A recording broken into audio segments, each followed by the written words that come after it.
அதிமுகவில் வெடித்த பூகம்பம். எடப்பாடி கூடாரம் காலி, ஜெயலலிதா கனவு பனால்.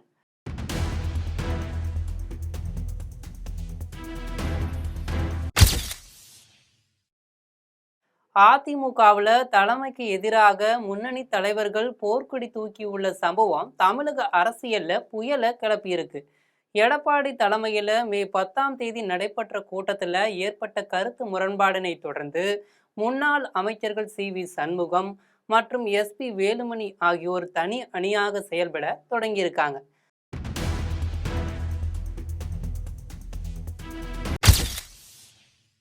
அதிமுக கட்சி வட்டாரத்துல இது அதிர்ச்சியை ஏற்படுத்தியிருக்கு. இது தொடர்பான செய்திகளை விரிவா பார்க்கலாம்.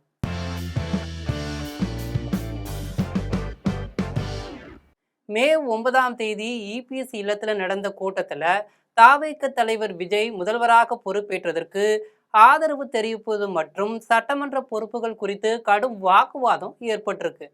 இதனால் சி.வி. சண்முகம் மற்றும் எஸ்.பி. வேலுமணி ஆகியோர் கூட்டத்தை புறக்கணிச்சு வெளியேறியிருக்காங்க. இப்படி வெளியேறிய தலைவர்கள் 38 எம்எல்ஏக்களுடன் தனியாக ஆலோசனையில் ஈடுபட்டிருக்காங்க. சட்டமன்ற குழு தலைவராக எஸ்.பி. வேலுமணியையும் துணைத் தலைவராக சி.வி. சண்முகத்தையும் நியமிக்க கோரி கையெழுத்து வேட்டை நடந்ததாக சொல்லப்படுகிறது.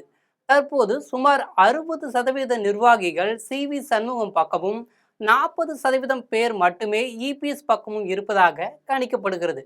38 எம்எல்ஏக்கள் அதிருப்தி அணியில் இருப்பதால் இபிஎஸ்ஸின் தலைமைக்கு சிக்கல் ஏற்பட்டிருக்கு. நிலைமையை கட்டுப்படுத்த இபிஎஸ் அனுப்பிய 5 பேர் கொண்ட தூதுக்குழுவின் சமாதான பேச்சை அதிருப்தி தரப்பினர் ஏற்க மறுத்துவிட்டனர். மே 10ஆம் தேதி அவசரமாக மாவட்ட செயலாளர்கள் கூட்டத்தை இபிஎஸ் கூட்டியுள்ளார். ஒருவேளை அதிருப்தி தலைவர்கள் முதல்வர் விஜயை சந்தித்து ஆதரவு தெரிவித்தால் அவர்களை கட்சியிலிருந்து நீக்கவும் இபிஎஸ் திட்டமிட்டுள்ளதாக தகவல் வெளியாயிருக்கு.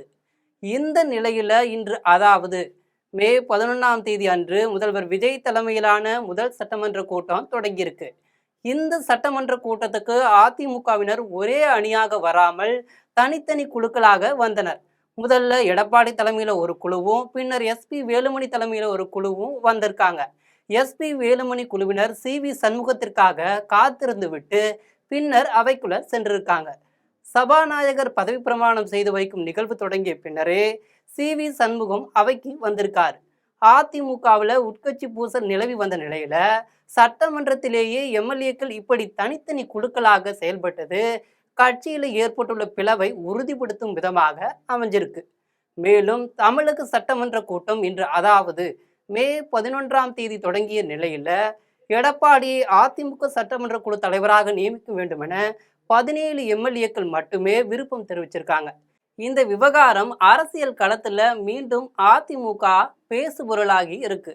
2021 தேர்தலுக்கு பிறகு அதிமுகவிற்கு தற்போது நடைபெற்ற தேர்தல் ஒரு வாழ்வா சாவா போராட்டமாக அமைந்திருக்கு.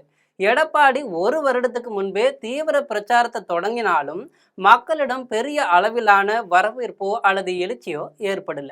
குறிப்பாக பாஜகவுடன் கூட்டணி அமைத்ததும் பின்னர் விஜயின் அரசியல் வருகையால் ஏற்பட்ட தாக்கமும் அதிமுகவின் வாக்குகளை பாதித்திருக்கு. திமுகவிற்கு மாற்றாக மக்கள் அதிமுகவை இந்த சட்டமன்ற தேர்தலில் பார்க்க தவறிவிட்டனர் என்பதையே தேர்தல் முடிவுகள் சுட்டிக்காட்டியிருக்கு. அதிமுகவில் தற்போது ஏற்பட்டுள்ள பிளவுகளுக்கு முக்கிய காரணம்னு சொன்னா கட்சியின் அனைத்து முடிவுகளையும் இபிஎஸ் ஒருவர் தான் எடுப்பதாகவும், கட்சியின் முகங்களாக அறியப்பட்ட எஸ்.பி. வேலுமணி, விஜயபாஸ்கர், சி.வி. சண்முகம் போன்ற செல்வாக்கு மிக்க தலைவர்களை பிரச்சாரத்திலேயோ அல்லது முடிவெடுப்பதிலேயோ போதிய சுதந்திரம் வழங்கப்படவில்லைன்னு சொல்லப்படுது. மேலும் நிர்வாகிகள் சொன்ன கள யதார்த்தத்தை ஏற்காமல் நான் தான் ஜெயிக்கிறோம் என்ற பிடிவாதமான போக்கை இபிஎஸ் கடைபிடித்து தலைவர்களிடையே கோபத்தையும் வெறுப்பையும் உண்டாக்கியிருக்கார். அதிமுகவுடைய பலமான கோட்டையாக கருதப்பட்ட கொங்கு பகுதியிலேயே இந்த முறை மிகப்பெரிய சரிவு ஏற்பட்டிருக்கு. எஸ்.பி. வேலுமணி போன்ற ஸ்ட்ராங்மேன் பிம்பம் கொண்ட தலைவர்களின் தொகுதிகளிலேயே இழுபறி நிலை உருவாகியிருக்கு. அவர்களின் செல்வாக்கை கேள்விக்குறியாக்கி உள்ளது. பாமக கூட்டணியால் வட மாவட்டங்களில் ஓரளவு தொகுதிகளை தக்க வைக்க முடிந்தாலும் ஒட்டுமொத்தமாக கட்சி பலவீனமடைந்திருக்கு. இது எம்எல்ஏக்களிடையே அதிருப்தியை ஏற்படுத்தியிருக்கு. தற்போது சி.வி. சண்முகம், எஸ்.பி. வேலுமணி போன்றவர்கள் தனி கோணங்களில் செயல்படுவது இபிஎஸ் தலைமையிலான அதிகாரத்தை சவால் செய்வதற்கே இருப்பதாகவும் சொல்லப்படுகிறது. இவர்கள் சட்டமன்றத்தில் ஒரு தனி அணியாக செயல்படவும் வாய்ப்பு இருக்கு. அதே சமயம் ஆளுங்கட்சியுடன் ஒரு இணக்கமான போக்கை கடைபிடிப்பதன் மூலமும் தங்களுக்கு எதிரான சட்ட ரீதியான நடவடிக்கைகள் அல்லது காவல்துறை அழுத்தங்களிலிருந்து தப்பிக்க இவர்கள் முயலலான்னு சந்தேகமும் எழுகிறது. இதனால் வரும் காலங்களில் கட்சி அலுவலக கைப்பற்றல், வங்கி கணக்கு விவகாரங்கள் என அதிமுகவில் மீண்டும் ஒரு அதிகார போட்டி அரங்கேறுவதற்கு சூழல் நிலவுகிறது. அதிமுகவில் தற்போது ஏற்பட்டுள்ள பிளவு என்பது தேர்தல் முடிவுகளுக்கு திடீரென உருவானது அல்ல. அது ஏற்கனவே கட்சிக்குள்ள புகைந்து கொண்டிருந்த ஒன்றுதான். குறிப்பாக பாஜகவுடன் கூட்டணி அமைத்த முடிவே அக்கட்சியின் பல முக்கிய நிர்வாகிகள் வெளியேற காரணமாக இருக்கு. 2019 மற்றும் 2021 தேர்தலில் தோல்வியை தழுவிய பின்னரும் தொண்டர்களின் விருப்பத்திற்கு மாறாக மீண்டும் பாஜகவுடன் கூட்டணி வைத்தது பெரும் பின்னடைவாக கருதப்படுகிறது. தமிழகத்தின் மதச்சார்பற்ற அரசியல் என்ற எம்ஜிஆர் மற்றும் ஜெயலலிதாவின் ஃபார்முலாவை இபிஎஸ் தலைமையிலான அதிமுக கைவிட்டதே இந்த அதிருப்திக்கு அடிப்படை.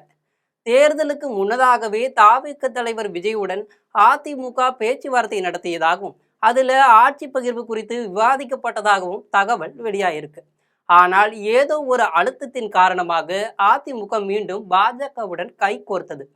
இந்த தவறான கூட்டணி முடிவால் பல தொகுதிகளில் அதிமுக டெபாசிட் இழந்து 3ஆம் இடத்திற்கு தள்ளப்பட்டிருக்கு. இது அக்கட்சி எம்எல்ஏக்களிடையே ஒரு பாதுகாப்பற்ற உணர்வை ஏற்படுத்தியிருக்கு. தற்போது எஸ்பி வேலுமணி, சி.வி. சண்முகம் தலைமையிலான ஒரு குழுவினர் விஜயின் தவிகவிற்கு ஆதரவான நிலைப்பாட்டை எடுக்க முயற்சிப்பதாக சொல்றாங்க. ஆனால் பாஜக கூட்டணியில வெற்றி பெற்றவர்களை நேரடியாக சேர்த்து கொள்ள விஜய் தரப்பு தயக்கம் காட்டி வருவதாகவும், விருப்பம் உள்ளவர்கள் பதவியை ராஜினாமா செய்துவிட்டு விசில் சின்னத்தில் மீண்டும் போட்டியிட்டு வெற்றி பெற்று வர வேண்டும் என்று நிபந்தனை விதிப்பதாகவும் கூறப்படுகிறது. இபிஎஸ் தன்னை மட்டுமே முன்னிலைப்படுத்தி கொண்டு மற்ற தலைவர்களை முக்கியத்துவம் இந்த அதிருப்திக்கு ஒரு முக்கிய காரணமாகவே சொல்லப்படுகிறது. விஜயுடைய அரசியல் வருகையை இரு திராவிட கட்சிகளுமே மிக குறைவாக மதிப்பிட்டு விட்டன. 2016க்கு பிறகு தமிழக அரசியலில் ஏற்பட்ட ஒரு தலைமுறை இடைவெளியை விஜய் சரியாக பயன்படுத்தி கொண்டார். திராவிட கட்சிகள் இன்னும் பழைய வாணி அரசியல், அடுக்குமொழி பேச்சுகள் மற்றும் காசு கொடுத்து கூட்டத்தை கூட்டுவது போன்றவற்றை நம்பிக்கொண்டிருக்கிறார்கள். ஆனால் இன்றைய இளைஞர்களுக்கு தேவையான வேகமான மற்றும் எளிமையான அரசியலை விஜய் வழங்கியிருக்காரு. அரசியல் வறட்சி நிலவிய நேரத்துல மக்கள் விஜயை ஒரு மாற்றாக பார்க்க தொடங்கிவிட்டனர் என்பதை இந்த தேர்தல் முடிவுகள் அருமையா காட்டியிருக்கு. ஆக ஜெயலலிதா நான் மறைந்தாலும் 100 ஆண்டுகளுக்கு மேலிருக்கும் அதிமுக என்றார். அவர் மறைந்து 10 ஆண்டுகள் ஆவதற்குள் அதிமுக கொஞ்சம் கொஞ்சமா கரைந்து கொண்டிருக்கிறது. இதற்கெல்லாம் காரணம் எடப்பாடியின் தான் என்ற அகங்காரமும் திமிரும் விட்டு கொடுத்து போகாதது போன்றவற்றால் அதிமுகவை அழித்துக்கிட்டு வராரு எடப்பாடி. இதுபோன்ற செய்திகளை உடனுக்குடன் தெரிந்து கொள்ள ஜெம் தொலைக்காட்சியுடன் தொடர்ந்து இணைப்பில் இருங்கள். நன்றி, வணக்கம்.